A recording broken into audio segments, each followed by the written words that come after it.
3-Minute Flicks. Entertaining, educating, and enlightening. From local favorites to nationally recognized chains, the American restaurant industry is facing unprecedented challenges. The dream of owning a successful restaurant is rapidly turning into a nightmare for many. But why is this happening? What's behind the string of restaurant closures and bankruptcies that have swept across the country in recent years? In today's video, we're diving deep into the financial struggles that have hit the restaurant industry hard.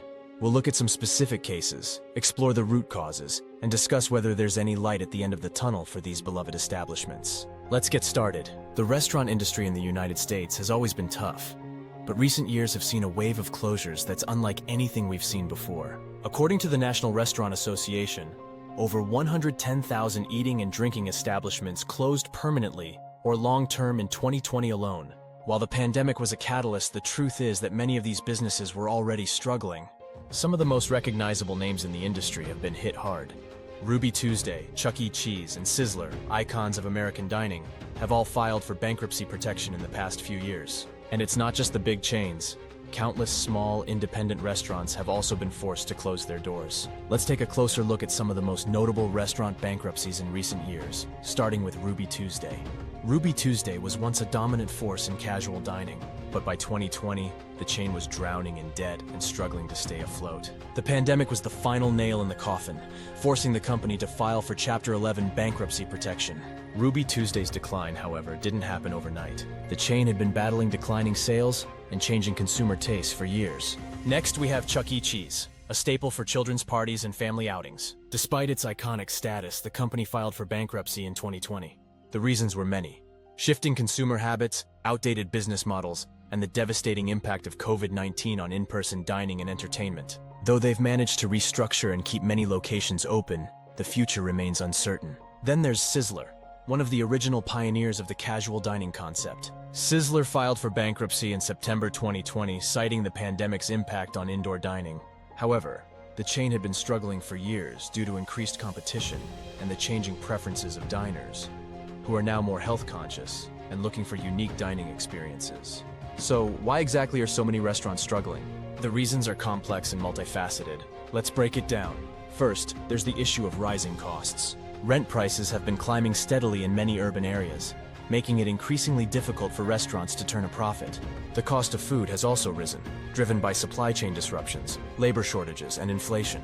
Restaurants are being squeezed from all sides with little room to raise prices without driving away customers. Labor costs have also skyrocketed. The push for higher minimum wages, while beneficial for workers, has put additional pressure on restaurant owners. The challenge is even greater in an industry known for thin profit margins. Then there's the changing landscape of consumer behavior. The rise of food delivery apps like DoorDash, Uber Eats, and Grubhub has transformed the way people dine. While these apps have provided a lifeline for some restaurants, they've also taken a significant cut of the profits. And let's not forget the competition from ghost kitchens and meal kits, which offer convenience without the need to leave home. Social and external factors have also played a huge role. The COVID-19 pandemic fundamentally changed how we live and work. Remote work has reduced foot traffic in downtown areas, while health concerns have made people more hesitant to dine out. People are cooking at home more than ever before. Meal kits and online grocery shopping have made it easier for families to prepare their own meals, cutting into the traditional dine-in restaurant market. Meanwhile, the rise of health-conscious eating has shifted demand towards more specialized, often smaller establishments, leaving many legacy brands struggling to keep up. So, is there any hope for the restaurant industry? The answer is yes, but it requires adaptation. Many restaurants have already begun to pivot. From outdoor dining spaces to streamlined menus and a focus on takeout and delivery, those that can adapt quickly have a better chance of surviving. Some are even finding success by embracing digital tools, optimizing for delivery, or creating unique dining experiences that can't be replicated at home. Experts suggest that while the road ahead is tough, there is potential for recovery, especially for those who can innovate and meet the new demands of today's consumers. However, it's clear that the industry as a whole will look very different from what it was just a few years ago.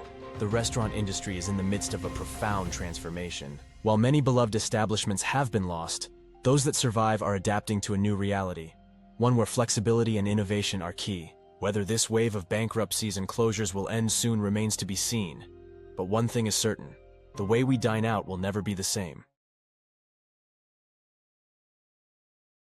3-Minute Flicks. Don't forget to subscribe and hit the notification bell. We create new videos weekly.